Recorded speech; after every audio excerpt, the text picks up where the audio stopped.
Today, we're talking about who can be that dark horse to move from the bottom 10 scoring offenses from last year to a top 10 scoring offense this year.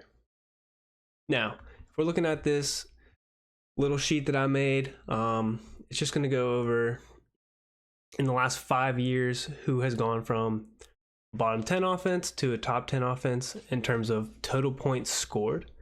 So if we're looking at 2018 to 2019, the Tennessee Titans were the only team to make this happen, and that's when OC Arthur Smith came in. He was there from 2019 to 2020. We'll touch on him a little more for this year. But yeah, so only one team made it from 2018 to 2019. Same goes from 2019 to 2020. The Bills are that team. Now, for the past 3 years, from 2020 to 21, 2021 to 2022, and then from 2022 to 2023, we have had two teams make it each year. So in 2021, the Bengals and the Patriots crept into the top 10. In 2022, the Jaguars and the Lions. And then last year, the Colts and the Rams did so. Now, why does this make such a big difference? Well, in terms of fantasy, it can make a huge difference. So if we look at just last year, the Colts scoring 396 points versus the year prior in 2022, them scoring 289 points, right? You have a swing of over 100 points scored. And when you break that down into touchdowns, right? What's 100 divided by 6? You're getting how many touchdowns, right? So when that's factored in, right, 107 divided by 6, that would be the point differential there. That's over 17 touchdowns difference. And the Colts were only the 10th highest scoring offense last year, comparative to 2022. Crazy, right? So what that means is, historically, we're going to have at least one, maybe two teams that can move into this threshold. And another stat to bring out before we even go into the teams that have a shot at top 10 this year from bottom 10 last year, if we look at points scored on average per game per team, last year was 21.8, the year before was 21.9. For reference, that's the lowest since 2017 at 21.7, and then since then, it hasn't been that low since 2009. Typically, teams are averaging 22 to 23, and then 2020 was 24.8 points per game. So we've had some really low scoring seasons in the past 2 years. Hopefully that can move back upward to a positive trend. And this year we can see some higher scoring games. As you can see, the two low scoring teams last year, the Patriots and the Panthers, 236 points each. That hasn't happened since 2018 when the Cardinals scored less than that at 225 points.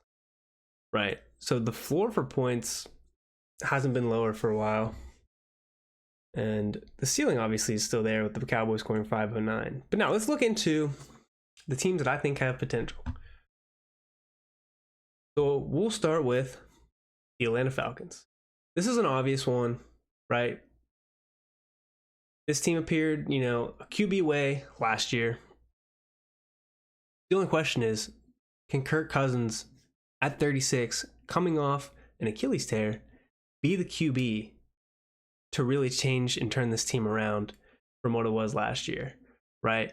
Obviously, Desmond Ridder wasn't cutting it. Taylor Heineke really wasn't cutting it.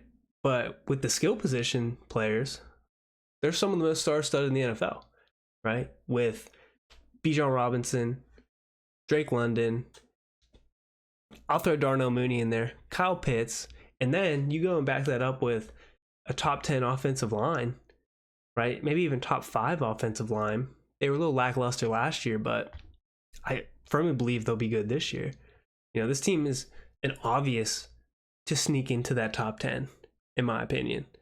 And a lot of people are still banking on that already, right? Vegas has them as the 14th highest. So they're ranked 14th for their average implied team total, which is average points per game at 23.6, which is clearly above league average of last year at 21.8.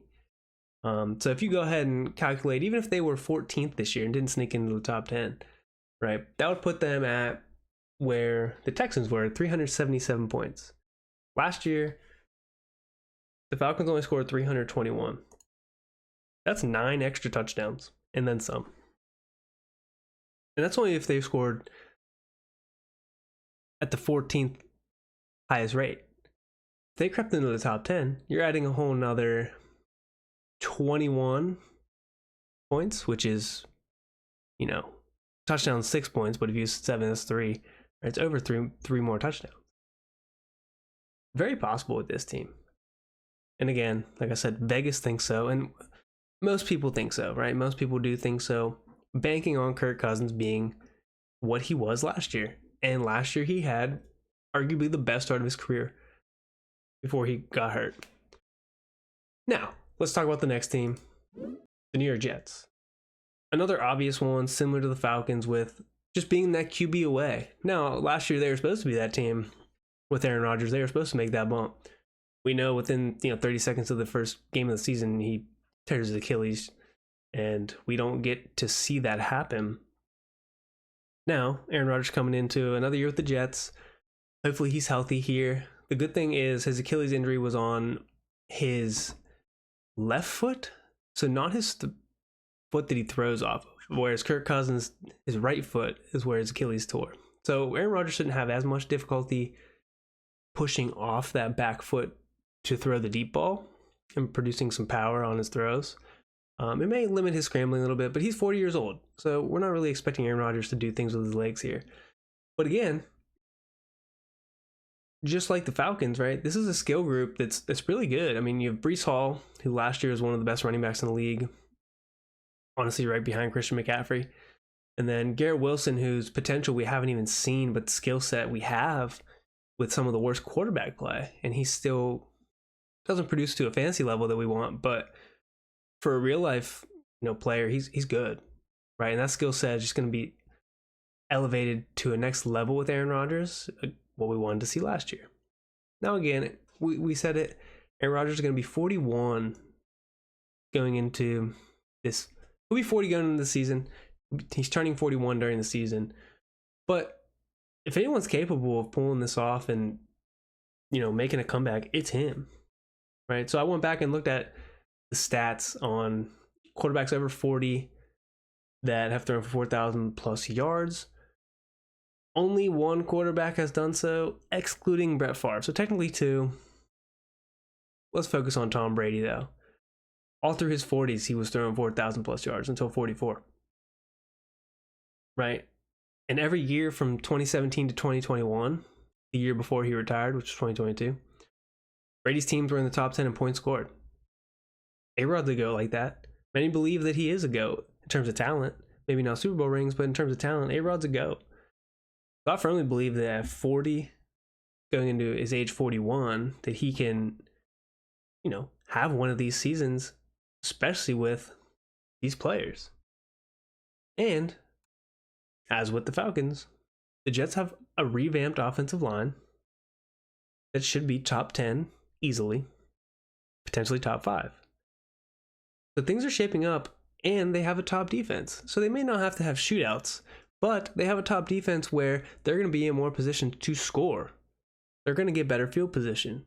So they aren't going to have to put up 30 plus points a game, but they are likely to if they want to. Okay. Now, according to Vegas, they're 13th in projected average implied team total at 23.69. So just above the Falcons. They're back-to-back. But again, similar to what we said with the Falcons.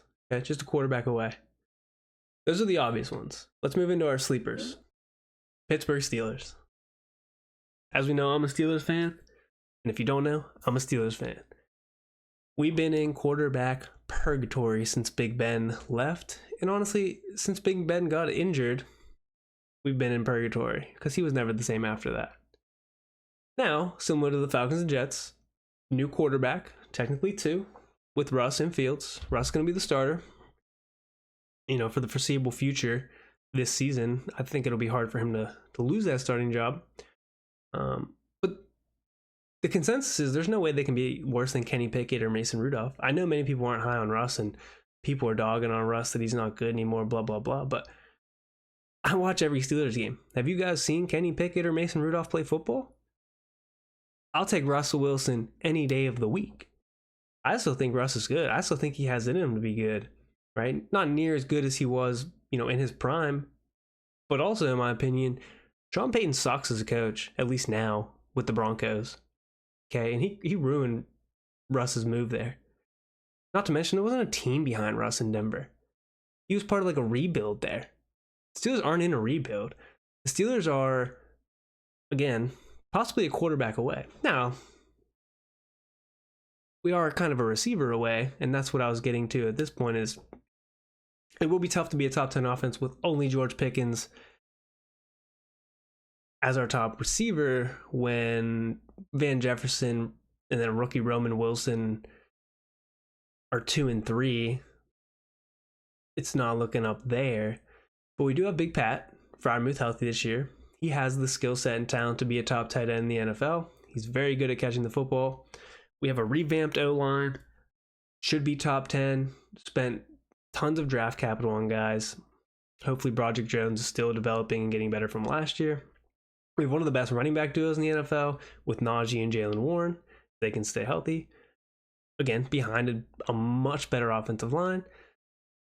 And then I know a lot of guys dog on Arthur Smith, and I was that person too last year. But as an offensive coordinator, Arthur Smith isn't too bad. Like I said previously, in 2019 2020, he helped bring the Titans to a top 10 scoring offense and a top 4 scoring offense in 2020. That was with A.J. Brown as their alpha receiver, as their X. They also had Corey Davis, who was a much better 2 than what the Steelers have. And that was obviously with Derrick Henry. Steelers don't have a Derrick Henry, but we have 2 running backs that are fully capable of withstanding and taking on a workload. So I do trust that Arthur Smith can help get this Steelers offense back on track. Aside from that, like I said, maybe now we're just a receiver away from really breaking into the top 10, but it could be possible this year. They're projected 25th in average implied team total at 21.06, which is below league average from last year. I do think it's better than 25th, though. That's my take. Moving on. Another sleeper. Maybe not sleeper to some. Arizona Cardinals. So, unlike the teams mentioned before, Cardinals have Kyler Murray. Now, Kyler Murray's never had a top 10 scoring offense in the NFL since he's been in the NFL. The Cardinals were 11th in 2021 and 13th in 2022. Some would argue these are the best weapons he's had in his career this year, right? MHJ, Marvin Harrison, arguably the best receiver prospect ever. McBride's going into his year 2 sophomore season after breaking out last year, especially in that back half.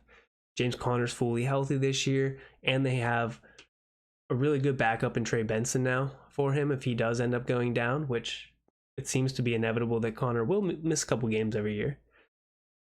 Michael Wilson's back for his sophomore season after a decent showing last year. And then obviously Greg Dortch is still there. Now, the problem is the offensive line is going to be horrible.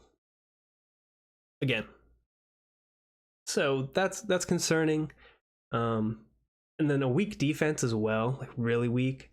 So you're not expecting this team to really have advantageous field position, but they're going to have to throw. They're going to have to try to put up a lot of points in order to stay in games. And I do think they have the offense to do it if their line can be league average, better than what it is projected to be.